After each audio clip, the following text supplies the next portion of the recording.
Ohay gozaimasu, ayan. Ang aga ko lagi nagigising ngayon kasi maaga yung pasok ng anak ko. Maghapon siya eh. Good morning everyone. Ayan po ang gulo ng dito sa aking area, working area ko. So today po, ang gagawin ko ng video is this one. Onyx na ano ba to? Necklace and stud earrings. Yung harness review natin before, nag-vlog ako nito kasi nga maganda siya. Pero kasi meron din akong ganito at binibenta ko rin yung ganito. Nagbibenta ako ng alahas, diba? So, I have this one. So, i-review natin kung ano nangyari sa aking onyx necklace. Please watch!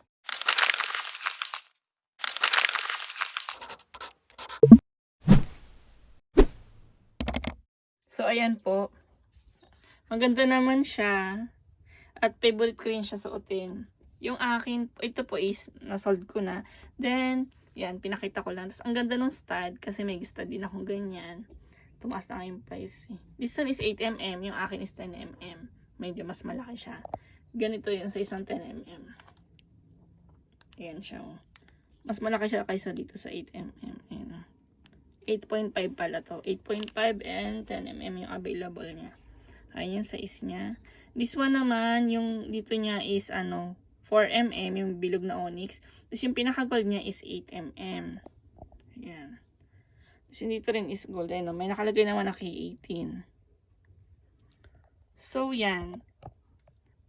Ginawa ko siya ng update kasi para malaman nyo kung ano nangyari sa necklace ko. Opo.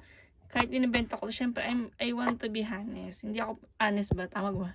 Hindi ako pwede magsabi na, hindi ko pwede ibenta na basta-basta nang wala akong, hindi ko sasabihin yung totoo. Like this one, nagka-problema ako. Kasi ito yung akin. So, o-open ko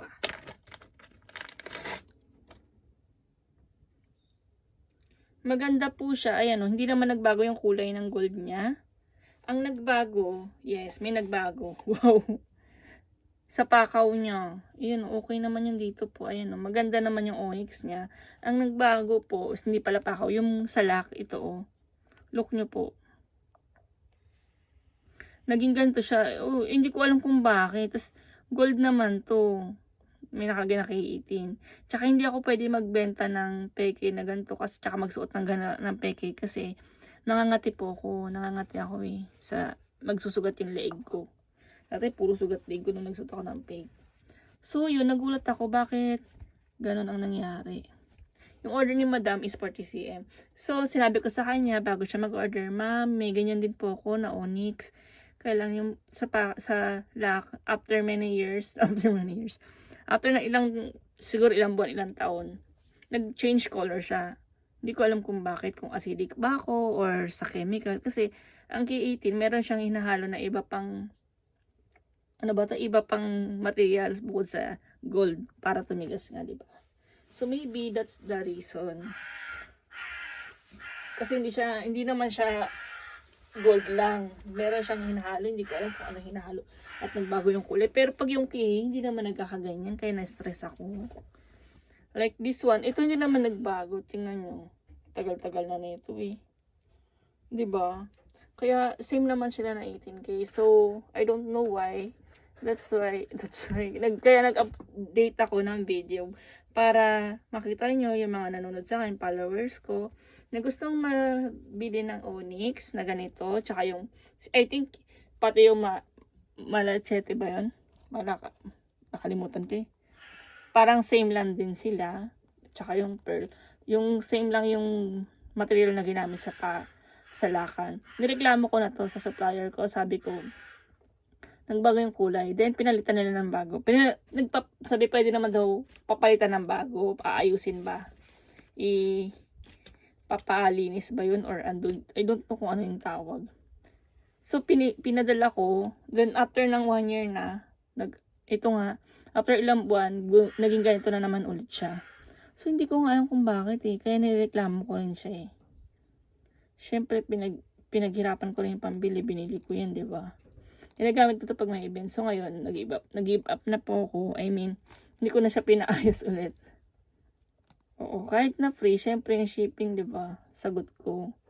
Tsaka inisip ko hindi naman siya makati sa leeg ko kaya gamitin ko na lang. Yan po ang nangyari sa aking. Pero in fairness kahit sa hoop, ito yung hoop ko. Nagkaganito din yung kulay pala yan, tinan nyo. Hindi ko alam kung acidic ba ako. Ano ba to? Ano ba? I don't know why. Pero itong ano ko, hoop ko, ano na to, matagal na to. Mga 10 years na, ganyan, mas mahigit. Yung dito niya, hindi nagbabago. Yung lock lang, ayan o, yung tusukan. Tapos ito rin, nagtataka ako ba't ganun. Sa balat ko ba siya ang problema? So sinabi ko sa buyer ko, ma'am, pag gusto mo yan, kasi na yung akin nagbago yung kulay sa lock, so baka magbago sa ito, magreklamo ka. Kaya kung gusto mo, wag ka na lang po mag-order niyan. Alam niyo naman ako, Hannes. Ayoko na, I mean, mabuti na yung sinabi ko na agad kasi ayoko magka-problema nga. Then sabi, tapos nag-isip-isip siya. Sabi niya, thank you. Tapos, nag-iisip siya. After ng 1 day, order na lang daw siya kasi gusto niya nga talaga yun. Hindi naman daw ako nangate. So, hindi naman talaga ako nangate. Kaya lang, nagbago yung color ng lock. So, na ano ako, na hiya naman ako magbenta na nag-change color. Kaya lang, hindi naman talaga makate at hindi talaga siya fake. Nagbabago lang. Ewan ko ba't nagbago. So, yun po ang nangyari. Sinabi ko lang sa inyo para ma-update kayo. At saka, pag may buyer, sasabihin ko rin, i-explain ko rin yung nangyaring ganito sa lakan niya. Na hindi ko alam kung bakit. Parang nag-chemical reaction ba siya, ganun. Pero tunay po yan. Kasi lahat naman ng binibenta ko, pag dinala nyo sa pawn shop yan, masasanda. Halimbawa ito, hindi ito masasanda, pero yung lock, tsaka yung bilog na gold, masasanda yan. Counted yun sa benta, pag ibibenta nyo. Tsaka may nakamark pa yung na K18 dito. Ayan. Dito may mark siya na K18. So, kapag fake po, ay kapag bumili kayo, dapat may marking na K18. Ayan o. Nakita nyo. Nagbago yung kulay niya. Samantalang ito yung brand new. Ayan. Ganyan siya nung binili ko. Brand new, bagong-bago. Tapos biglang naging ganito. Ewan ko ba? Para siguro sa katawan ko to. Kasi pawisin din ako. Ang dami kong pawis, promise. Ngayon nga nagpapawisan naman ako. Oo, pawisin ako mula paa hanggang katawan. Ang dami kong pawis. Hindi ko alam kung bakit. Kaya pag summer, naliligo ko mga 3 times, 4 times mahigit pa. Depende sa init ng katawan ko. Tapos naka-air ko na nga. Kahit sa Pinas, naliligo ko ng ilang beses. Oo. Kahit balon pa dati yung sa amin. Balon no? Balon yung sa kami, sa Valenzuela, nakatira. Nag-iigumi sa balon. Pero yun, iniligig mo talaga, naliligo ko, ang sarap. Pawisin po talaga ako, hindi ko alam. Siguro dahil din dun kaya nagbago yung kulay. I don't know, pero yan, sinabi ko na sa inyo. So kung may bala kayong bumili ng ganito, at least advance na nakita nyo, di ba? Ayoko yung ay, nagbago yung kulay, ganyan, di ba? So mas mabuti na po na alam nyo. Ay, sabay. Ipapadala ko to today sa buyer ko. Kasi, nag-get niya. Gusto niya raw kasi. O, at least sinabi ko yung totoo. Hindi ako nanahimik.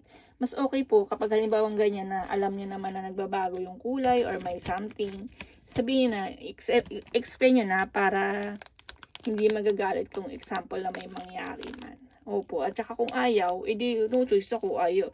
At least ako sinabi ko yung totoo kaysa naman order siya tapos alam ko na may ganong issue na nagbabago yung kulay, hindi ako nagsalita.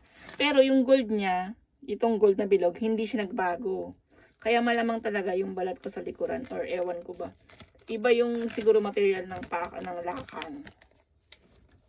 Sabi ko nga, ano nangyari? Nagbago kulay. Hindi daw alam. Sabi sa akin, hindi rin alam kasi.